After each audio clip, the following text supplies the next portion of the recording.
Hello student, welcome to our Mastura classes. आज मैं आपके लिए लेकर आई हूँ एनसीईआरटी क्लास 9th अध्याय 4। जो हमारा अध्याय 4 है ये क्या है? परमाणुओं की संरचना। आज हम जानेंगे परमाणु की संरचनाएं कैसे होती है, स्ट्रक्चर ऑफ द एटॉम। देखते हैं, हम अध्याय 3 में हमने पढ़ चुके हैं कि पदार्थ परमाणु और अणु से मिलकर बने होते। विभिन्न प्रकार के पदार्थों का अस्तित्व उन परमाणुओं के कारण होता है जिनमें वे बने होते हैं। अब प्रश्न उठता है कि किसी एक तत्व का परमाणु दूसरे तत्व के परमाणु से भिन्न क्यों होता है? क्या परमाणु वास्तव में अविभाज्य होते हैं, जैसा कि डाल्टन ने प्रतिपादित किया था? परमाणुओं के भीतर छोटे अन्य घटक भी विद्यमान होते हैं। इस अध्याय में हमें इस प्रश्न का उत्तर मिलेगा। हम अपरमाणु कणों और परमाणु के विभिन्न प्रकार के मॉडलों के बारे में पढ़ेंगे, जिनसे हमें यह पता चलता है कि ये कण परमाणु के भीतर किस प्रकार व्यवस्थित होते हैं। 19वीं शताब्दी के अंत में वैज्ञानिकों के समक्ष सबसे बड़ी चुनौती थी परमाणु की संरचना और उनके गुणों के बारे में पता लगाना। परमाणु की संरचना को अनेक प्रयोगों द्वारा आधार में समझाया गया है। जैसा कि हम यहाँ पर बता सकते हैं, परमाणु के अविभाज्य न होने के संकेतों में से एक संकेत है स्थिर विद्युत तथा विभिन्न पदार्थों द्वारा विद्युत चालन की परिस्थितियों के अध्ययन से मिला। पदार्थों में आवेशित कणों की प्रकृति को जानने के लिए आइए हम एक क्रियाकलाप करते हैं। क्रियाकलाप 4.1 सूखे बालों पर कंघी कीजिए। क्या कंघी कागज के छोटे छोटे टुकड़ों को आकर्षित करती है?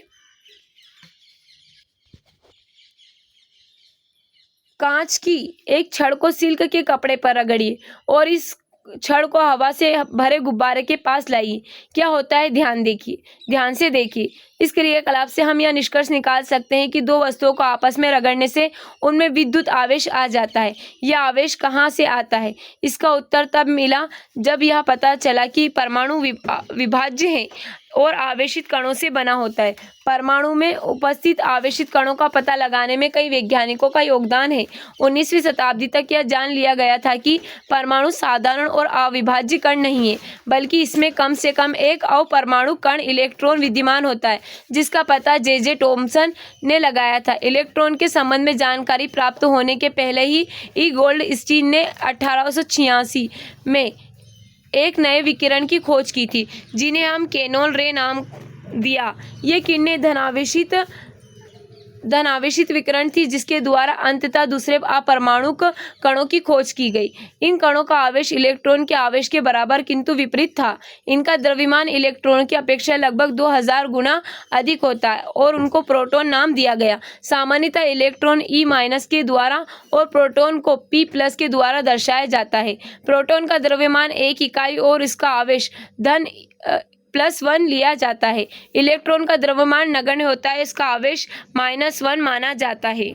जैसा कि हम देखते हैं, ऐसा माना गया है कि परमाणु प्रोटॉन और इलेक्ट्रॉन से बने हैं, जो परस्पर आवेशों को संतुलित करते हैं। यह भी प्रतीत होता है कि प्रोटॉन परमाणु के सबसे भीतरी भाग में होते हैं। कौन? प्रोटॉन। इलेक्ट्रॉन को आसानी से निकाला जा सकता है, लेकिन प्रोटॉनों को नहीं। अब सबसे बड़ा प्रश्न यह है कि कण परमाणु की संरचना किस प्रकार करते हैं। हमें इस प्रश्न का उत्तर नीचे मिलेगा। तो हमें यहाँ पर कुछ क्वेश्चंस दिए गए हैं। क्वेश्चंस के आंसर आप कमेंट बॉक्स में कमेंट करना। परमाणु की संरचना।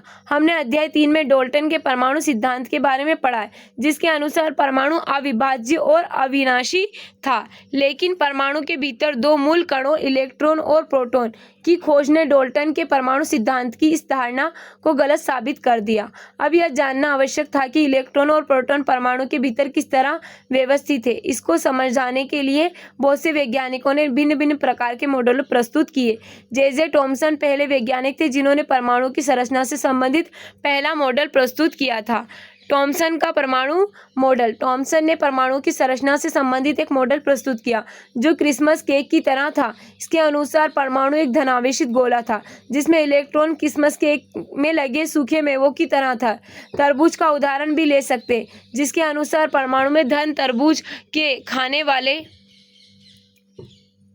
खाने वाले लाल बाग की तरह बिखरा है, जबकि इलेक्ट्रॉन धनावेशित गोले में तरबूज के बीज की भांति धंसे हैं। जैसा कि हम देख सकते हैं यहाँ पर धनात्मक गोला और इलेक्ट्रॉन क्या है, ऋणात्मक हमको इलेक्ट्रॉन दिखाई दे रहे। थॉमसन का परमाणु मॉडल है यहाँ पर ये।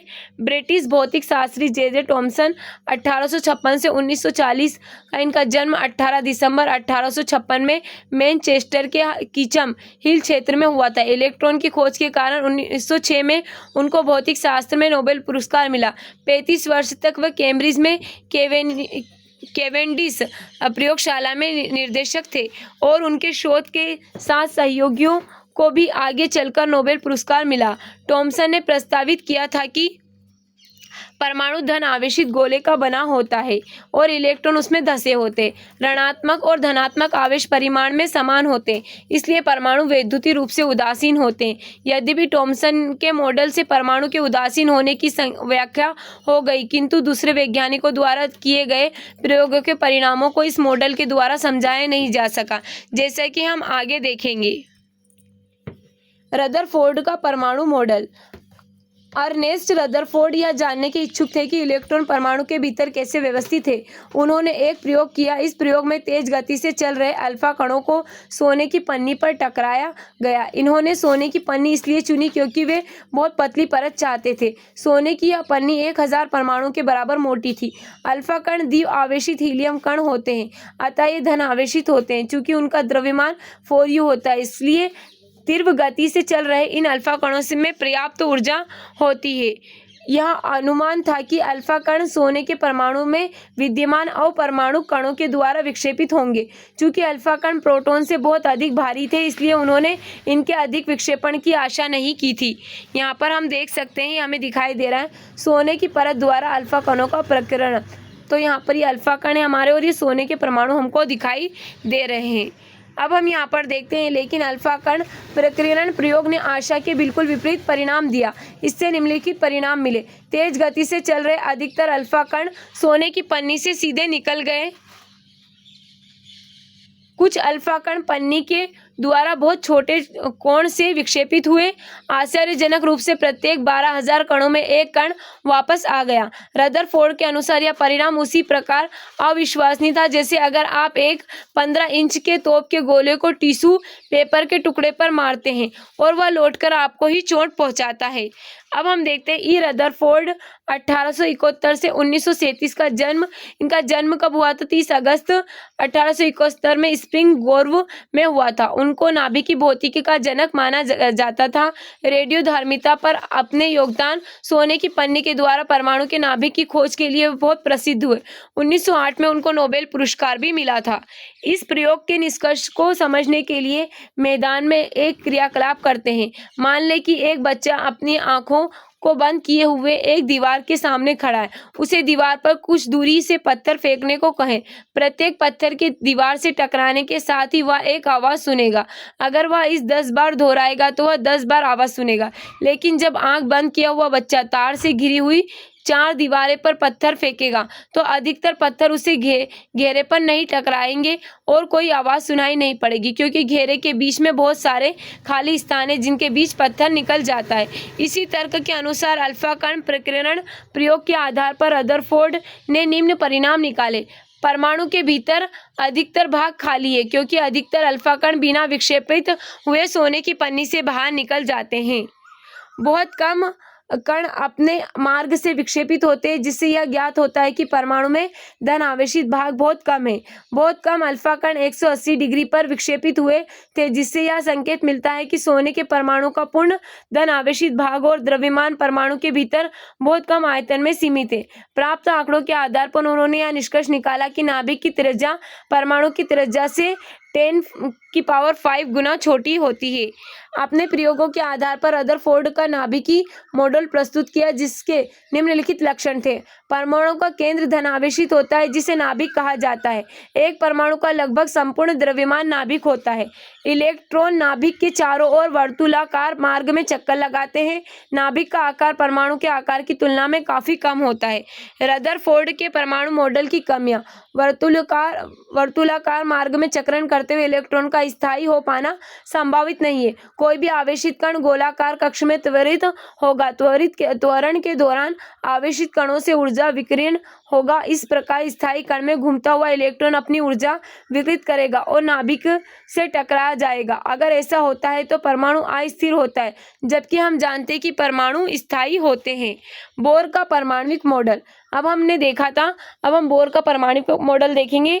रदरफोर्ड के मॉडल पर उठी आपत्तियों को दूर करने के लिए नील्स बोर ने परमाणु की संरचनाओं के बारे में निम्नलिखित अवधारणाएं प्रस्तुत की। इलेक्ट्रॉन केवल कुछ निश्चित कक्षाओं में ही चक्कर लगा सकता है, जिन्हें इलेक्ट्रॉन की विविक्त कक्षा कहते हैं। जब इलेक्ट्रॉन इस विविक्त कक्षा में चक्कर लगाते हैं तो उनकी ऊर्जा विकिरण नहीं होता है। अब हम देखते हैं नील्स बोर 1885 से लेकर के 1992 तक। इनका जन्म 7 अक्टूबर 1885 में कोपेनहेगन में हुआ था। 1916 में कोपेनहेगन विश्वविद्यालय में उनको भौतिक शास्त्र का प्रोफेसर नियुक्त किया गया। 1922 में उनको परमाणु की संरचना अपने योगदान के लिए नोबेल पुरस्कार मिला। प्रोफेसर बोर के विविध लेखों पर आधारित 3 पुस्तकें प्रकाशित हुई। The theory of spectra and atomics constitution, atomic theory और दी डिस्क्रिप्शंस ऑफ नेचर। इन कक्षाओं या कोशों को ऊर्जा स्तर कहते हैं। में परमाणु की ऊर्जा को स्तरों को द्वारा दिखाया गया है। यहाँ पर हम देख सकते हैं, ये हमारा कक्ष है, इसमें क्या n इज इक्वल टू 4 यहाँ पर दिखाई दे रहा है। कक्षा m n is equal to 3, कक्षा l n is equal to 2, कक्षा k यहाँ पर n इज इक्वल टू 1। और ये क्या हमारा नाभिक दिखाया गया है। किसी परमाणु में कुछ ऊर्जा का स्तर होता है, उसको यहाँ पर बताया गया है। ये कक्षाएं या कोश k l m n यह संख्या 1 2 3 4 द्वारा दिखाई जाती है। अब हम यहाँ पर हमें कुछ क्वेश्चंस दिए गए हैं। इन क्वेश्चंस के आंसर आप मुझे कमेंट बॉक्स में कमेंट करना। अब हम पढ़ते हैं न्यूट्रॉन के बारे में। 1932 में जे चैडविक ने एक और अपरमाणुक कण को खोज निकाला जो अनावेशित और द्रव्यमान में प्रोटॉन के बराबर था। अंततः इनका नाम न्यूट्रॉन पड़ा। हाइड्रोजन को छोड़कर ये सभी परमाणुओं के नाभिक में होते। सामान्यतः न्यूट्रॉन n से दर्शाया जाता है। परमाणु का द्रव्यमान नाभिक में उपस्थित प्रोटॉन और न्यूट्रॉन के द्रव्यमान के योग के द्वारा प्रकट किया जाता है, जैसा कि हम यहाँ पर देख सकते हैं। अब हमें यहाँ कुछ क्वेश्चंस दिए गए हैं। इन क्वेश्चंस के आंसर आप मुझे कमेंट बॉक्स में कमेंट करना। विभिन्न कक्षाओं में इलेक्ट्रॉन कैसे वितरित होते हैं। परमाणुओं की विभिन्न कक्षाओं में इलेक्ट्रॉन के वितरण के लिए बोर और बेरी कुछ नियम प्रस्तुत किए, जिसे बोरी-बरी स्कीम के नाम से जाना जाता है। इन नियमों के अनुसार कक्षा में उपस्थित अधिकतम इलेक्ट्रॉनों की संख्या को सूत्र 2n2 से दर्शाया जाता है, जहां n कक्षा की संख्या ऊर्जा स्तर है। इसलिए इलेक्ट्रॉनों की अधिकतम संख्या पहले कक्ष या k कोश होगी, जैसे कि 2 × 1 की पावर 2 तो इज इक्वल टू क्या होता है 2। दूसरे कक्ष या l कोश में होगी 2 × 2 की पावर 2 यानी 8। तीसरे कक्ष में m कोश में होगी 2 × 3 की पावर 2 यानी 18। चौथे कक्ष में या n कोश में होगी 2 × 4 की पावर 2 इज इक्वल टू 32। अब हम यहाँ पर देख सकते हैं, हमें क्या दिखाई दे रहा है। H L I B E B C N O F N E H E N A M G A L S I P S और यहाँ पर Cl और Ar। ये क्या है, पहले 18 तत्वों की परमाणुविक संरचना का व्यवस्था चित्र हमको दिखाया गया है। अब हम यहाँ पर देखते हैं, सबसे भारी कोश में इलेक्ट्रॉनों की अधिकतम संख्या कितनी होती है 8। किसी परमाणु के दिए गए कोश में इलेक्ट्रॉनों को तब तक स्थान नहीं लेते जब तक कि उससे पहले वाले भीतरी कक्ष पूर्ण रूप से भर नहीं जाते। इससे स्पष्ट होता है कि कक्षाएं क्रमानुसार बढ़ती है। पहले 18 तत्वों की परमाणु संरचना के व्यवस्था चित्र को हम 4.4 में दिखाया गया है। अब हम यहाँ पर देख सकते हैं क्रियाकलाप 4.2। स्थायी परमाणुविक मॉडल तैयार करें तथा पहले 18 तत्वों के इलेक्ट्रॉन विन्यास को देखें। पहले 18 तत्वों के परमाणुओं की संयोजन सारणी 4.1 में दी गई है। अब हमें यहाँ कुछ क्वेश्चंस दिए गए हैं। इन क्वेश्चंस के आंसर आप कमेंट बॉक्स में कमेंट करना। अब हम देखते हैं संयोजकता। हम पढ़ चुके हैं कि परमाणु की विभिन्न कक्षाओं या कोशों में इलेक्ट्रॉन किस प्रकार व्यवस्थित होते हैं। किसी परमाणु की सबसे भारी कक्षा में उपस्थित इलेक्ट्रॉन को संयोजकता इलेक्ट्रॉन कहा जाता है। बोरी-बरी स्कीम से हम जानते हैं कि किसी परमाणु या बाह्यतम कक्ष अधिकतम 8 इलेक्ट्रॉन रखा रख सकता है। यह देखा गया है कि जिन तत्वों के परमाणु के बाह्यतम कक्ष पूर्ण रूप से इलेक्ट्रॉन 8 से भरे होते, वे रासायनिक रूपों से सक्रिय नहीं होते। दूसरे शब्दों में ऐसे तत्वों की संयोजन शक्ति का संयोजकता शून्य होती है। इन अक्रिय तत्वों में से हीलियम परमाणु के बाह्यतम कक्ष में 2 इलेक्ट्रॉन होते और अन्य में 8 होते हैं। सक्रिय तत्वों के परमाणुओं की संयोजन शक्ति अर्थात अपने समान या अन्य किसी तत्व के परमाणु से मिलकर अणु बनाने की प्रवृत्ति अपने बाह्यतम कक्ष को पूर्ण रूप से भरने का प्रयास माना जाता है। 8 इलेक्ट्रॉन वाले सबसे भारी बाह्यतम कक्ष को अष्टक माना जाता है। परमाणु अपने अंतिम कक्ष में अष्टक प्राप्त करने के लिए क्रिया करते हैं या आपस में इलेक्ट्रॉनों की साझेदारी करना और उनको ग्रहण करने या उनका त्याग करने से होता है। परमाणु के बाह्य कक्ष में इलेक्ट्रॉनों के अष्टक बनाने के लिए जितनी संख्या में इलेक्ट्रॉनों की साझेदारी या स्थानांतरण होता है, वही उस तत्व की संयोजकता शक्ति अर्थात संयोजकता होती है, जिसकी चर्चा पिछली अध्याय में की गई है। उदाहरण के लिए हाइड्रोजन, लिथियम या सोडियम प्रत्येक के परमाणु के बाह्यतम कक्ष में एक एक इलेक्ट्रॉन होता है, अतः यह एक इलेक्ट्रॉन का त्याग कर सकते हैं, इसलिए उनकी संयोजकता एक कहीं जाती है। क्या आप बता सकते हैं कि मैग्नीशियम एल्यूमिनियम की संयोजकता क्या है? यह क्रमशः 2 और 3 है, क्योंकि मैग्नीशियम के बाह्यतम कक्ष में 2 तथा एल्यूमिनियम के 3 इलेक्ट्रॉन होते। यदि किसी परमाणु के बाह्यतम कक्ष में इलेक्ट्रॉनों की संख्या उसकी क्षमता के अनुसार लगभग पूरी है, तो संयोजकता एक अन्य प्रकार से की जाती है। उदाहरणता के लिए हम देख सकते हैं फ्लोरीन परमाणु के बाह्यतम कक्ष में 7 इलेक्ट्रॉन होते और इसकी संयोजकता 7 हो सकती है, किंतु बाह्यतम कक्ष में अष्टक बनाने के लिए फ्लोरीन के लिए इलेक्ट्रॉन का त्याग करने की अपेक्षा एक इलेक्ट्रॉन प्राप्त करना अधिक आसान है, अतः इसकी संयोजकता अष्टक 8 में से 7 घटाकर की जाती है और इस तरह फ्लोरीन की संयोजकता 1 ऑक्सीजन की संयोजकता का परिकलन भी इसी प्रकार किया जा सकता है। इस परिकलन से ऑक्सीजन की संयोजकता कितनी होगी? अतः प्रत्येक तत्व के परमाणु की एक निश्चित संयोजकता शक्ति होती है, जिसे संयोजकता कहते हैं। पहले 18 तत्वों की संयोजकता सारणी 4.1 में अंतिम स्तंभ में दी गई है और हमें यहाँ कुछ क्वेश्चन दिए गए। इन क्वेश्चन के आंसर आप कमेंट बॉक्स में कमेंट करना। अब हम यहाँ पर देखते हैं, ये हमें विभिन्न सेलों इलेक्ट्रॉनों के वितरण के साथ पहले 18 तत्वों के परमाणुओं का संयोजन दिया गया है। तत्व का नाम, उनका प्रतीक, उनके परमाणु संख्या, प्रोटॉनों की संख्या, न्यूट्रॉनों की संख्या, इलेक्ट्रॉनों की संख्या, इलेक्ट्रॉनों का वितरण और संयोजकता हमें दी गई। जैसे कि हाइड्रोजन, इसका प्रतीक क्या है? H, इसका परमाणु संख्या क्या है? 1 और इसको प्रोटॉनों की संख्या भी 1 है। न्यूट्रॉन इसमें नगण्य होते हैं। इलेक्ट्रॉनों की संख्या 1 होती है। इलेक्ट्रॉनों का वितरण कितना? 1 होता है और संयोजकता क्या होती है इसकी? 1। हीलियम ऐसे ही है। इस हीलियम का प्रतीक है He, परमाणु संख्या 2 है, प्रोटॉनों की संख्या 2 है और न्यूट्रॉनों की संख्या भी 2 है और इलेक्ट्रॉनों की संख्या भी 2 है। इलेक्ट्रॉनों का वितरण कितना होता है? 2 और संयोजकता 0। लिथियम कितना है? Li, इसका परमाणु संख्या क्या है? 3, इसका प्रोटॉनों की संख्या क्या है? 3 और इसके न्यूट्रॉनों की संख्या 4 और इलेक्ट्रॉनों की संख्या 3 और इलेक्ट्रॉनों का वितरण कितना करता है? 2। यहाँ पर K और L में कितना करता है? 1 और इसकी संयोजकता क्या होती है? 1। बेरिलियम क्या होता है? Be और इसका क्या होता है? 4। यहाँ पर 4 होता है, यहाँ पे 5, ये 4, 2, 2 और ये 2 यहाँ पर हम देख सकते हैं। बोरान का क्या होता है? B, इसमें क्या होता है? 5, 5, 6, 5, 2, 3 और संयोजकता 3। कार्बन का क्या होता है? 6, 6, 6, 6, 2, 4 और इसकी संयोजकता 4। नाइट्रोजन का प्रतीक होता है N और यहाँ पर 7, 7, 7 और यहाँ पर 2, 5 और यहाँ पर संयोजकता 3 होती है। ऑक्सीजन O और इसका क्या होता है? 8, 8, 8 होते हैं सब में और 2, 6 और यहाँ पर क्या होता है? 2। फ्लोरीन क्या होता है? F, 9, 9, 10, 9 और 2 और 7 और इसकी संयोजकता क्या होती है? 1। नियोन क्या होता है? Ne, 10, 10, 10, 10 और यहाँ पर 2 और 8 और इसकी संयोजकता 0 होती है। सोडियम Na, 11, 11 और यहाँ पर 12, 11 और 2, 8, 1, 1। मैग्नीशियम Mg, यहाँ पर क्या होता है? 12, 12, 12, 12 और यहाँ पर 2, 8, 2, 2। यहाँ पर एल्यूमिनियम हम देख सकते हैं AA, हम यहाँ पर देखते हैं और इसकी क्या होता है? 13, 13, 13, 14, 13, 2, 8, 3 और यह क्या होती है? संयोजकता यहाँ पर 3 होती है। सिलिकॉन का क्या होता है? Si और ये क्या होता है? यहाँ पर 14, 14, 14, 14, 14, 284 और इसकी संयोजकता 4 होती है। फास्फोरस का देख सकते हैं हम P और यहाँ पर 15 15 16 15 2854 और यहाँ पर क्या होती है इसकी संयोजकता 3.5। सल्फर का क्या होता है S और यहाँ पर क्या होता है 16 16 16 286 और इसकी संयोजकता 2 होती है। क्लोरीन का होता है Cl, यहाँ पर क्या होता है 17 17 18 17 287 और इसके यहाँ पर संयोजकता क्या होती है 1। ऑर्गन का क्या होता है Ar 18 18 22 18 288 और इसकी संयोजकता क्या होती है 0। तो हम यहाँ पर इस सारणी को देख सकते हैं।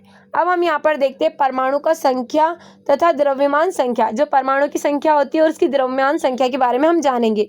परमाणु संख्या, हम जानते हैं कि परमाणु के नाभिक प्रोटॉन विद्यमान होते हैं। एक परमाणु में उपस्थित प्रोटॉनों की संख्या उसकी परमाणु संख्या बताती है। इसे हम जेड के द्वारा दर्शाया सकते हैं। किसी तत्व के सभी अणुओं परमाणु को जेड समान होती है। वास्तव में तत्वों को उनके परमाणु में विद्यमान प्रोटॉनों की संख्या से परिभाषित किया जाता है। हाइड्रोजन के लिए जेड इज इक्वल टू 1 क्योंकि हाइड्रोजन परमाणु के नाभिक में केवल एक प्रोटॉन होता है। इसी प्रकार कार्बन के लिए जेड इज इक्वल टू 6। इस प्रकार का परमाणु नाभिक में उपस्थित प्रोटॉनों की कुल संख्या परमाणु संख्या कहते हैं। अब हम देखते हैं द्रव्यमान संख्या। एक परमाणु के अपरमाणु कणों के अध्ययन के बाद इस निष्कर्ष पर पहुंच सकते हैं कि व्यवहारिक रूप से परमाणु का द्रव्यमान उसमें विद्यमान प्रोटॉनों और न्यूट्रॉनों के द्रव्यमान के कारण होता है। ये परमाणु के नाभिक विद्यमान होते हैं, इसलिए इन्हें न्यूक्लियन भी कहते हैं। परमाणु का लगभग संपूर्ण द्रव्यमान उसके नाभिक में होता है। उदाहरण के लिए कार्बन का द्रव्यमान 12U है क्योंकि इसमें 6 प्रोटॉन और 6 न्यूट्रॉन होते हैं, 6U + 6U 12। इसी प्रकार एल्यूमिनियम के द्रव्यमान 27U और 13 प्रोटॉन प्लस 14 न्यूट्रॉन एक परमाणु के नाभिक में उपस्थित प्रोटॉनों और न्यूट्रॉनों की कुल संख्या के योग का द्रव्यमान संख्या कहा जाता है। किसी परमाणु को दर्शाने के लिए परमाणु संख्या द्रव्यमान और तत्व का प्रतीक इस प्रकार से लिखा जाता है। द्रव्यमान संख्या, तत्व का प्रतीक और परमाणु संख्या हम यहाँ पर उसको बता सकते हैं। अब हम यहाँ पर देखते हैं कुछ उदाहरण के लिए हम देखते हैं नाइट्रोजन इस प्रकार लिखा जाता है 14/7 और N। यहाँ पर ये क्वेश्चंस दिए गए, इन क्वेश्चंस के आंसर आप कमेंट बॉक्स में कमेंट करना। अब हम देखते हैं समस्थानिक। प्रकृति में कुछ तत्वों के परमाणु की पहचान की गई है जिनकी परमाणु संख्या समान लेकिन द्रव्यमान संख्या अलग अलग होती है। उदाहरण के लिए हाइड्रोजन परमाणु को ले, इसके 3 परमाणविक स्पीसीज होते हैं, प्रोटियम H, ड्यूरियम 2/1 H या D, ट्राइटियम 3/1 H या फिर T। प्रत्येक परमाणु की संख्या समान है लेकिन द्रव्यमान संख्या क्रमशः 1 2 3 है। इस तरह के अन्य उदाहरण हैं। कार्बन का होता है 12/6 C और जो हमारे यहाँ पर होता है 14/6 C। क्लोरीन का होता है 35/17 और यहाँ पर Ci और 37/17। इन उदाहरणों के आधार पर हम समस्थानिकों को इस प्रकार परिभाषित किया जा सकता है। एक ही तत्व के परमाणु जिनकी परमाणु संख्या समान लेकिन द्रव्यमान संख्या भिन्न होती है। इस तरह हम कह सकते हैं कि हाइड्रोजन परमाणु के 3 समस्थानिक प्रोटियम, यहाँ पर ड्यूटेरियम एवं ट्राइटियम होते हैं। बहुत से तत्वों में समस्थानिक का मिश्रण भी होता है। किसी तत्व का प्रत्येक समस्थानिक शुद्ध प्राप्त पदार्थ होता है। समस्थानिकों के रासायनिक गुण समान लेकिन भौतिक गुण अलग अलग होते हैं। प्रकृति में क्लोरीन 2 समस्थानिक रूपों में पाया जाता है जिसका द्रव्यमान 35U और 37U यानी 3:1 के अनुपात में होता है। यह प्रश्न उठता है कि किस द्रव्यमान को क्लोरीन परमाणु का द्रव्यमान मानना चाहिए। आइए इसका पता लगाते हैं। क्लोरीन का औसत परमाणु द्रव्यमान होगा 35 × 75/100 प्लस 37 25/100। तो यहाँ पर क्या हो रहा है, ये 105/4 plus 37/4 142/4 is equal to 35.5U। किसी प्राकृतिक तत्व के एक परमाणु का द्रव्यमान उस तत्व में विद्यमान सभी प्राकृतिक रूपों में पाए जाने वाले परमाणु के औसत द्रव्यमान के बराबर होता है। अगर किसी एक तत्व का कोई समस्थानिक नहीं है तो परमाणु का द्रव्यमान उसमें उपस्थित प्रोटॉन और न्यूट्रॉन के द्रव्यमान का योग होता है। लेकिन अगर एक तत्व समस्थानिक रूप में उपस्थित होता है तो हमें प्रत्येक समस्थानिक रूप का प्रतिशत जानना होगा और औसत द्रव्यमान की गणना करनी होगी। इसका मतलब यह नहीं है कि क्लोरीन के परमाणु का द्रव्यमान एक भिन्नात्मक संख्या 35.5U है। इसका तात्पर्य यह हुआ कि अगर आप क्लोरीन की कुछ मात्रा लेते हैं तो इसमें क्लोरीन के समस्थानिक होंगे। औसत प्रतिशत द्रव्यमान 35.5 होगा। समस्थानिकों के अनुप्रयोग। कुछ समस्थानिकों के विशेष गुण होते हैं जिनका उपयोग यहाँ विभिन्न क्षेत्रों में करते हैं। उनमें से कुछ निम्नलिखित है, जैसे कि यूरेनियम एक समस्थानिक का उपयोग परमाणु भट्टी में ईंधन के रूप में होता है। कैंसर के उपचार में कोबाल्ट के समस्थानिक का उपयोग होता है। घेंघा रोग में इलाज में आयोडीन के समस्थानिक का उपयोग होता है। अब हम देखते हैं यहाँ पर समभारिक। दो तत्वों के कैल्शियम परमाणु संख्या 20 और आर्गन परमाणु 18 के बारे में विचार कीजिए। परमाणु एवं प्रोटॉनों की संख्या भिन्न भिन्न है। दोनों तत्वों की द्रव्यमान संख्या 40 है, यानी तत्वों के इस जोड़े के अणुओं में कुल न्यूक्लियनों की संख्या समान है। अलग अलग परमाणु संख्या वाले तत्वों को जिनकी संख्या द्रव्यमान संख्या समान होती है समभारिक कहा जाता है। अब हम यहाँ पर कुछ प्रश्न देख लेते हैं। ये प्रश्न दिए गए, इनके आंसर आप मुझे कमेंट बॉक्स में कमेंट करना। अब हम देखते हैं समस्थानिकों के अनुप्रयोग। कुछ समस्थानिकों के विशेष गुण होते हैं जिनका उपयोग हम विभिन्न क्षेत्रों में करते हैं। उनमें से कुछ जैसे कि हमने ऊपर देख लिए हैं। अब आप देखते हैं हमने क्या सीखा। इलेक्ट्रॉन और प्रोटॉन की खोज क्रमशः जे थॉमसन ने और ई गोल्डस्टीन ने की है। जे थॉमसन ने यह प्रस्तावित किया था कि इलेक्ट्रॉन धनात्मक गोले में धंसे होते हैं। रदरफोर्ड के अल्फा कणों के प्रकीर्णन प्रयोग ने परमाणु की केंद्रक की खोज की। रदरफोर्ड के परमाणु मॉडल में प्रस्तावित किया कि परमाणु के अंदर बहुत छोटे केंद्रक होते और इलेक्ट्रॉन केंद्रक के चारों ओर घूमते। परमाणु की स्थिरता से इस मॉडल की व्याख्या नहीं की जा सकती है। नील और बोर द्वारा दिया गया परमाणु का मॉडल अधिक सफल था। उन्होंने प्रस्तावित किया कि इलेक्ट्रॉन केंद्रक के चारों ओर निश्चित ऊर्जा के साथ अलग अलग कक्षाओं में वितरित होते। अगर परमाणु की सबसे भारी कक्षाएं भर जाती है तो परमाणु स्थिर होगा, कम क्रियाशील होगा। जे चैडविक ने परमाणु के अंदर न्यूट्रॉनों की उपस्थिति की खोजा। इस प्रकार परमाणु के 3 अपरमाणु कण हैं, जैसे कि इलेक्ट्रॉन, प्रोटॉन और न्यूट्रॉन। इलेक्ट्रॉन ऋण आवेशित होता है, प्रोटॉन धन आवेशित होता है, न्यूट्रॉन अनावेशित होता है, इसका कोई आवेश नहीं होता। इलेक्ट्रॉन का द्रव्यमान हाइड्रोजन परमाणु के द्रव्यमान के 1/2000 गुना होता है। यहाँ पर हम देख सकते हैं प्रोटॉन और न्यूट्रॉन में प्रत्येक द्रव्यमान 1 इकाई लिया जाता है। परमाणु के कक्षों को KLMN नाम दिया गया है। संयोजकता परमाणु की संयोजन शक्ति है। एक तत्व की परमाणु संख्या केंद्रक विद्यमान प्रोटॉनों की संख्या के बराबर होती है। परमाणु की द्रव्यमान संख्या केंद्रक में विद्यमान न्यूक्लियनों की संख्या के बराबर होती है। समस्थानिक एक ही तत्व के परमाणु है जिनकी द्रव्यमान संख्या भिन्न भिन्न होती है। समभारिक वे परमाणु है जिनकी द्रव्यमान संख्या समान है लेकिन परमाणु संख्या भिन्न भिन्न होती है। तत्वों को उनके प्रोटॉनों की संख्या के आधार पर परिभाषित किया जा सकता है। अब हमें यहाँ कुछ क्वेश्चंस दिए गए हैं। इन क्वेश्चंस के आंसर आप कमेंट बॉक्स में कमेंट करना। उम्मीद है जो हमारा आज का चैप्टर आपको अच्छा लगा। अगर हमारा आज का चैप्टर आपको अच्छा लगा है तो इसी तरह की अपडेट के लिए हमारे चैनल को सब्सक्राइब करें और बेल आइकन को दबाना ना भूलें। Okay, thank you so much.